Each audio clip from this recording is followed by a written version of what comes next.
Sorry ভাই, দেরি করে ফেলাইলাম ভাই। বস কি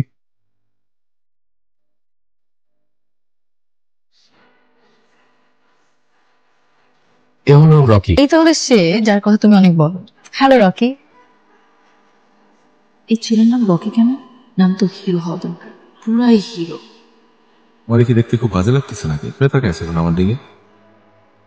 না, সুন্দর আছে ছেলেটা। শোন, আমি চাই আমার বংশের সবচেয়ে শিক্ষিত মেয়ে তোকে বানাতে চাই। আর ওকে, ওই আমাদের সাইডে যে ফরেন ইঞ্জিনিয়ার আছে না, সে কল দিছে একটু ইয়ে করতো। এতদিন পর আমার মেয়েটা আসছে, একটু জমায় আড্ডা দিব। Hello, how are you? Is everything alright?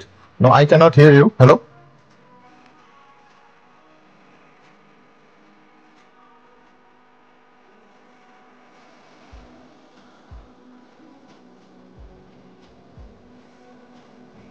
বাবা একটু সামান নিচ্ছে, আসতে লেট হবে। ঠিক আছে, আমি বাইরে দাঁড়াইতেছি। গার্লফ্রেন্ড আছে? তোমার বাবার গার্লফ্রেন্ড আছে কিনা সেটা আমার কেন জিজ্ঞেস করতেছি? তোমার? আমার? Right. Very good. Very good কেন? যদি থাকতো তোমাদের রিলেশনশিপ কন্টিনিউ করার কোনো অপশনই থাকতো না, বুঝতে পারছো? কারণ আমি ওই অশান্তি দিয়ে মেরে ফেলতাম। কি বলতেছো তুমি? আমি তোমার কথা বুঝতেছি না। এত কিছু তো বোঝা লাগবে না, সবকিছু কেন বুঝতে হবে? আমি তো কোনো প্রশ্নপত্র না যে আমাকে পড়ে তুমি পরীক্ষা দিয়ে পাশ করবা। এমনিতেও তুমি আমার কাছে পরীক্ষা ছাড়াই পাশ হয়ে গেছো, একে বলে অটো পাস।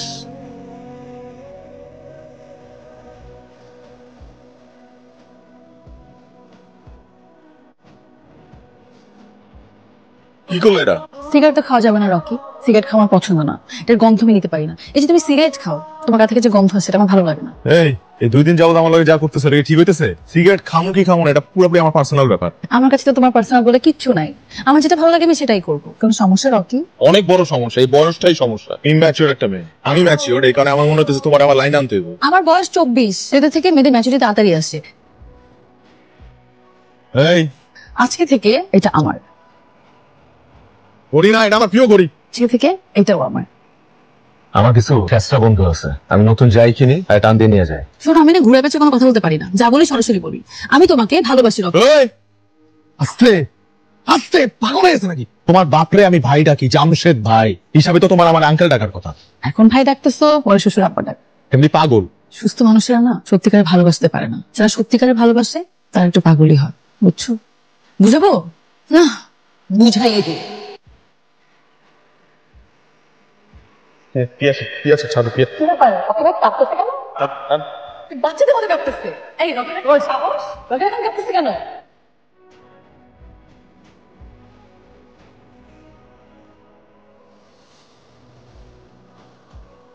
তুমি বাসায় আসো না কেন? আমার ইচ্ছা, আমি আসি না। তুমি আমাকে ইগনোর করছো না?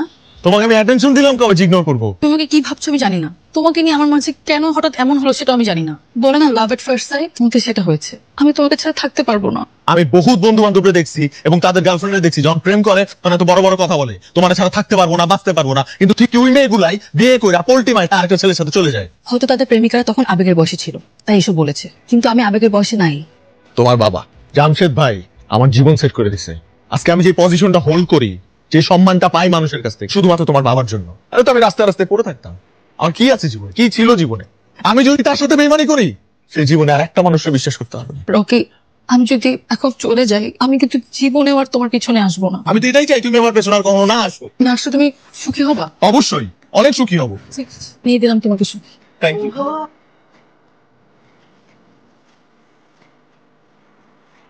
ইদানিং এরকম আউলো জল লাগে কেন তোরে? কাজের চাপ, এই কারণে হয়তো একটু আওলায় আছি।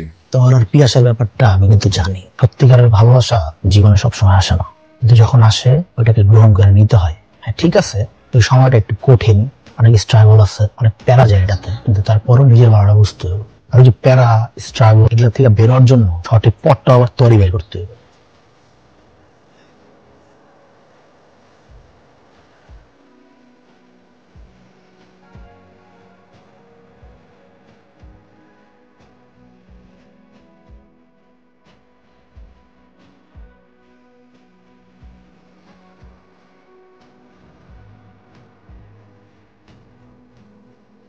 তুমি কি করছো? না, দূর থেকে দেখলাম তুমি এনে দাঁড়ায় আছো। কদিন আগে রিজেকশন খাইছো তো, তাই ভাবলাম পানিতে লাপটপ দিয়ে মরে না যাও। এখান থেকে চলে যাও, আশেপাশে মানুষ আছে, দেখো সমস্যা হবে। হ্যাঁ, এই ভয়টা আমিও পাইতাম আগে থেকে, কিন্তু আছে কেন জানি এই ভয়টা পাইতেছি না। আচ্ছা বলো তো, ইদানিং আমার কি হয়েছে? খুব অস্থির লাগে।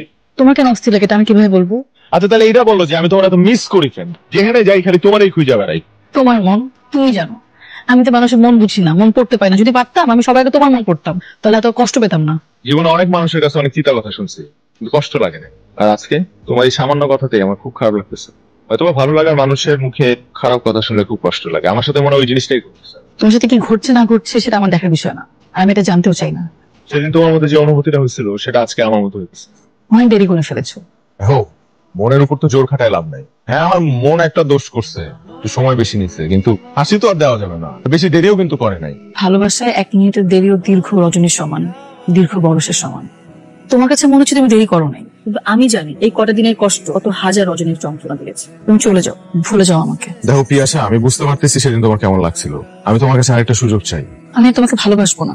তোমার কি মনে হয় তুমি ওই দিন আমাকে যেভাবে ফিরিয়ে দিয়েছো, তারপর আমি তোমাকে ভালোবাসবো, তোমাকে আবার সুযোগ দিব? তাহলে কি হলো বিষয়টা? প্রতিশোধ? যখন আমার জীবনে আসতে বলেছিলাম তখন আসো নাই কেন? তখন তো আমি বুঝি নাই যে আমিও তোমাকে ভালোবাসি। পিয়াসা, তোমার যেখানে বিয়ে ঠিক হয়েছে না করে দাও। আমি হ্যাঁ করে দিয়েছি। আমার প্রতি তাহলে তোমার এটা কেমন ভালোবাসা ছিল যে ওই ছেলেকে হ্যাঁ করে দিলা? তাহলে কি আমি মহিলা দেবদেশ হয়ে থাকতাম? মেয়েরা ভালোবাসা মানুষের থেকে কষ্ট পেলে অপছন্দের ছেলেকে হ্যাঁ করে দেয়, আমি সেটাই করেছি। এখন না করে দাও, সেটার উপায় নেই। দেখো সত্যি করে একটা কথা বলি, তুমি পিয়াসা কিন্তু আমার প্রথম ভালোবাসা। এই তোমার বয়স 29 না? এতো আমি তোমার প্রথম ভালোবাসা? হ্যাঁ। মিথ্যা বলতেছো কেন? আরে সত্যি করে বলো, আমি তোমার কত নাম্বার? এই লাইনে আমি অনেক আগে থেকে কাছে ছিলাম। শোনো, তুমি আমাকে সেদিন বলছিল না যে তুমি আমাকে ছাড়া বাঁচতে পারবা না? আজকে আমি তোমাকে বলতেছি, আমি তোমাকে ছাড়া বাঁচতে পারবো না। আমি তো ওই দিনই ছেলে পক্ষকে না করে দিয়েছি। আসলে মিথ্যা কথা বলছো কেন? তুমি সত্য করে বলো, আমি তোমার জীবনে প্রথম? এর আগে তোমার লাইফে কোনো মেয়ে আসে নাই? কিভাবে যেটাকে ভালোবাসলাম, এখন এটাকে আমার রোমান্টিক বানাই তো।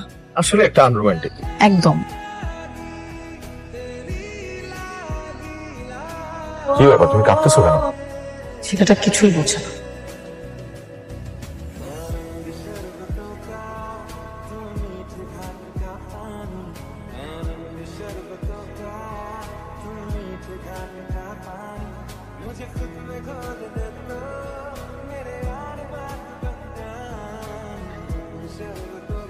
আব্বা, এই যে তোমার প্রিয় রকি, কইছিলাম না এই রকি আজকিনের সাপ একদিন বাড়িব, এই যে আজকে বাড়িছে। ভাই আমরা দুজনকে অনেক ভালোবাসি, অনেক। দেখ পিয়াসা, আমি না এগোর মতো পোলাপেনটা খুব ভালো করে চিনি।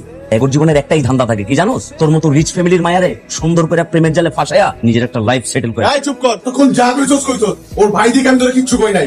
আমার ভালোবাসি না, উল্টা পাল্টা কিছু কইছ না। তার খবর কই রাখো। বাবা তুমি কিছু বলো না কেন ভাইয়াকে? আমার মেয়ের রকিকে তুই এখানে ধরে নিয়ে আসছিস, আবার আমার সামনে তুই বকাঝকা করতেছিস। ফ্যামিলি ম্যাটার কি এভাবে ডিল করে?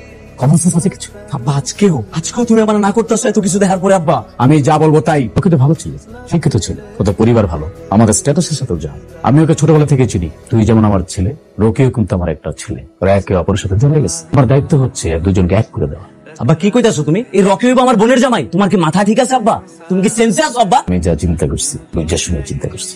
রকি, তুই তোর বাবা মাকে খবর দে। আর একমাত্র কলিজার টুকরা পিয়াসার সাথে আগামী মাসে তোর বিয়ে।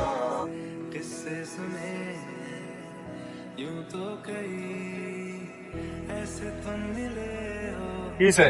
হুট করে ডাকলা? দেখা করতে ইচ্ছা করছে? কি হইছে? আমি তোমাকে কিছু বলতে চাই। বলো। আসলে ঢাকাতে আমার একজন বয়ফ্রেন্ড আছে। বয়ফ্রেন্ড?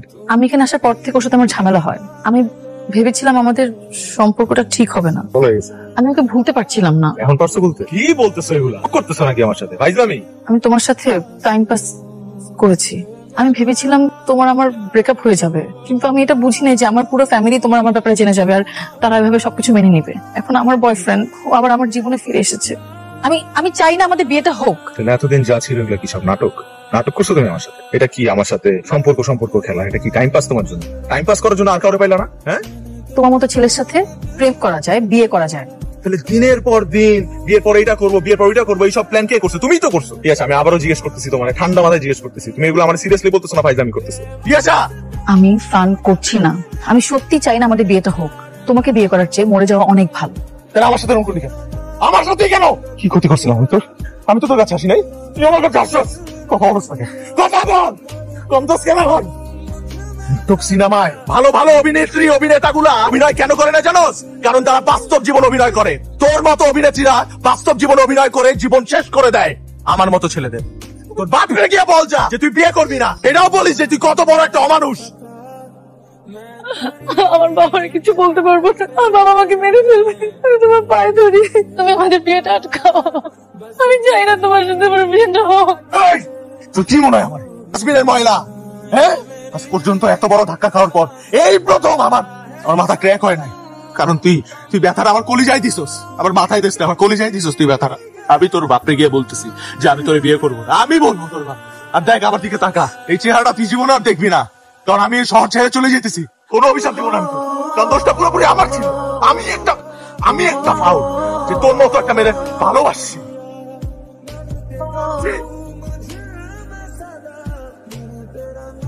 আমি ঘৃণা করছি, আর ওই রোকিয়া আমার মেয়ের সাথে প্রেম করছে। কত বড় কলচর, তার বাচ্চাকে আজকে মারিয়ে ফেলবো। বাবা ওকে কিছু করো না বাবা, আর বংশের মধ্যে সবচেয়ে শিক্ষিত বানাইছো, শিক্ষা নেবো না। তুমি আমাকে মেরে ফেলো, তারপর তুমি ওরা কিছু করো না বাবা প্লিজ। আমার তো কোনো দোষ নাই, আমার জীবন আসতে চায় নাই, আমি ওরা আমার জীবনে আনছি। বিশ্বাস করো বাবা, আমি ওকে আমার জীবন থেকে দূরে সরাই দিব। আমি যদি ওর থেকে দূরে থাকি তাহলে আমি কোন রকম বাঁচতে পারবো, কিন্তু ও যদি না বেঁচে থাকে আমি বাঁচতে পারবো না বাবা। ঠিক আছে, তোর জীবন থেকে ওরে সরাই দে। ও যদি তোর জীবন থেকে না সরে, ওরা ঠিকই জানে মারে ফেলবো।